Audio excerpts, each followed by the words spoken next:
Alright everyone, it's your boy Sad Nixon, and I'm coming at you today with another Secret Hitler stats video. This one's called Is Dropping for Gun Good? And let's find out.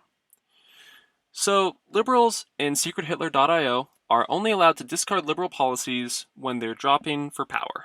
And most commonly, this means that liberals are dropping to either take investigation or take gun, or give investigation or gun. Now, dropping for gun is rare.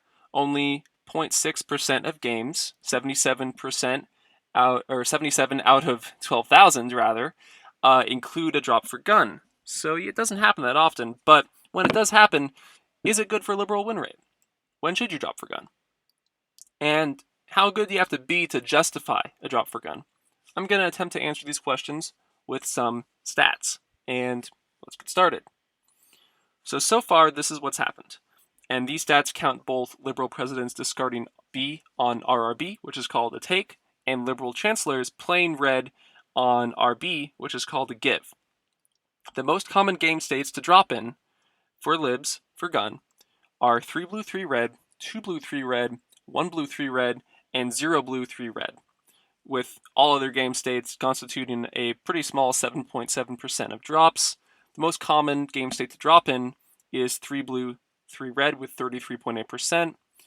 So, yeah, basically, it usually happens right after Hitler Zone, and in a situation where there's not that many blues on the board, that's when it usually happens. Now, the overall liberal win rate after a drop for gun happens is 44.2%, which is not that high. You might think that's bad, especially considering that the liberal win rate for the full data set is 51.1%. But there are some other factors that we have to account for when we think about this issue. Specifically, the game state when these drops happen and what the win rate is at these game states. These game states have pretty dismal win rates. In a 0 blue 3 red situation, your win rate is naturally 25% looking at all games where this has happened. And even after playing the blue, it's only a 28% win rate. So you only gain a few points of win rate by playing the blue in that situation. However, in a game state like 3 blue 3 red, you have a 42% win rate, which is pretty good, and just by playing the blue, that actually bumps up to a 62.6% win rate. So your win rate really increases by a lot, and it increases by more the more blues you already have on the board. Now, looking at these statistics, we can kind of project what the win rate would have been if in all of those games where a drop happened, the liberals instead chose to just play the blue. And by my calculation, the win rate might have been something like 46.4%, which is, I think, very interesting. So I don't think there's enough data to determine how good drop for gun is exactly at each game state, but considering that my projected win rate for libs on no drops was 46, and the actual win rate was 44 in those situations where they did drop, I think that drop for gun is probably happening too much. And I would hazard to say that it's likely that drop for gun on 3 blue 3 red is suboptimal for the average player. You have to consider in these situations, if top deck repeat is possible, why would you drop? It might not make sense. If you get comped when you try to play the blue, you can shoot a confirmed fascist anyway. It might not be Hitler, but it's better than nothing. And if a blue does play, your win rate goes up by a lot in some cases, and you can still shoot or drop after the TD happens. Now, in 0 blue 3 red, a TD blue, assuming you did draw RRB, is 40 to 100% odds of happening, which is really good for a top deck, and in most cases I would say would be at least 60% because you usually don't have 3 drops happening before your gov plays in that situation. So yeah, in that situation I think it might be especially good to top deck repeat if you can. Now, the top deck odds are not as good for 1 blue and 2 blue situations, but 33% is still decent. Top deck repeat is always kind of a viable option in these situations. Now, my theory is that it might be the best time to drop for gun on 1 blue 3 red. Because looking back at the table, you only gain about 5% win rate for playing the blue in that situation, and your odds of TDing blue are relatively low, only 1 in 3. So yeah, might be a good time to just, go for the hitty shot. Now, we have to think also in these situations, how good are these shots? Like, how good our liberals are at shooting? And I would say that the drops for gun produce pretty good shots, actually, really good shots. The shots from giving or taking gun resulted in these outcomes. We had 35% of the time a liberal shot a fascist, 31% of the time a liberal shot a lib, 29% of the time a liberal shot Hitler, and 3.8% of the time Hitler got given the gun and they shot someone.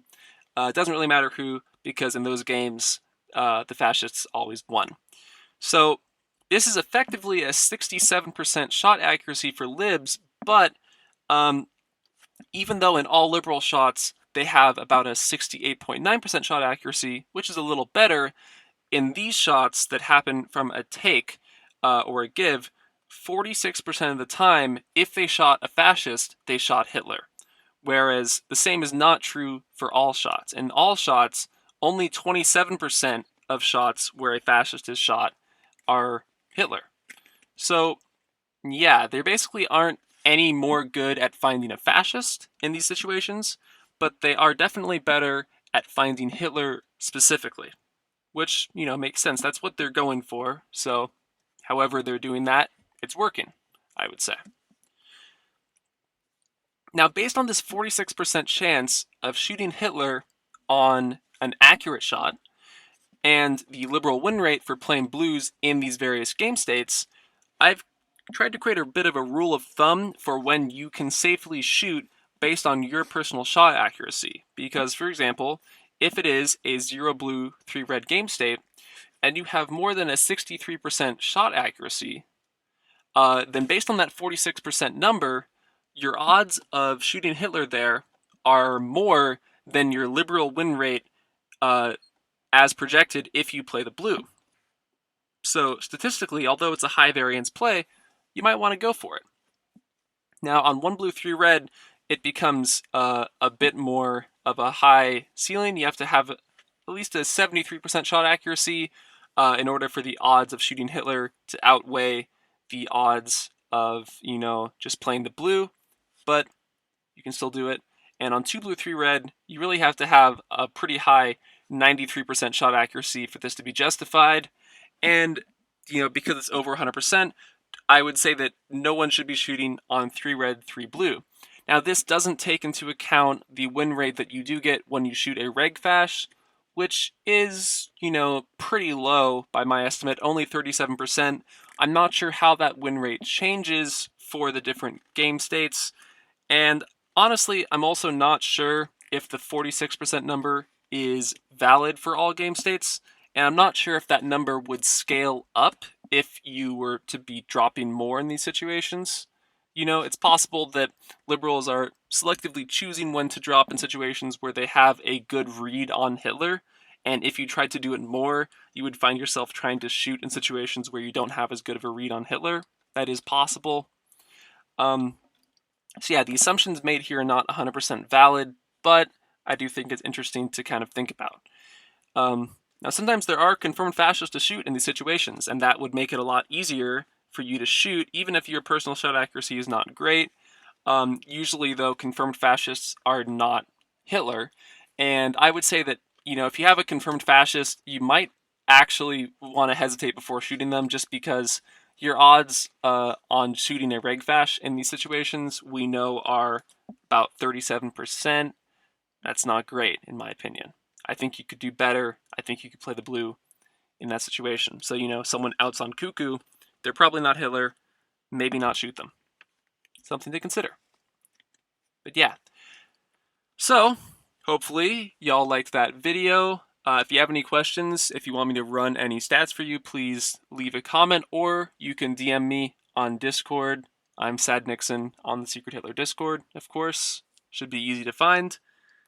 This is a really interesting video. I might make a video in the future about the win rate on dropping for investigation, which is another very interesting and kind of controversial play. And I will still definitely produce that video about the worst 3 lines in the game and how to play them. But yeah, I'll see you next time.